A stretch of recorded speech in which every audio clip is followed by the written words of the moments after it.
ഡൽഹി മദ്യനയ അഴിമതി കേസിൽ അരവിന്ദ് കെജ്രിവാളിനും ആം ആദ്മി പാർട്ടിക്കുമെതിരായ ഇഡി കുറ്റപത്രത്തിൽ ഉത്തരവ് അടുത്ത മാസം റൌസ് അവന്യൂ കോടതി ജൂൺ 4-ന് വിധി പറയും.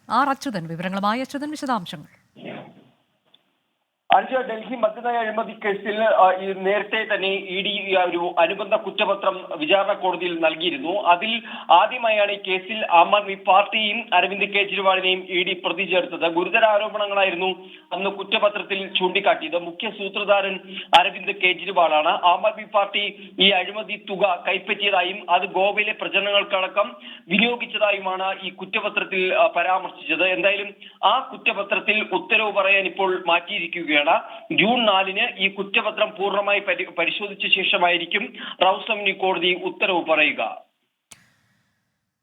മദ്യനയ അഴിമതി കേസിലാണ് ഇഡി കുറ്റപത്രത്തിൽ റൌസ് അവന്യൂ കോടതി അടുത്ത മാസം 4-ന് വിധി പറയുക. വിധി ദിനത്തിൽ 24 മാജിക് ജൂൺ 4-ാം തീയതി ചൊവ്വാഴ്ച രാവിലെ 5 മണി മുതൽ 24-ൽ.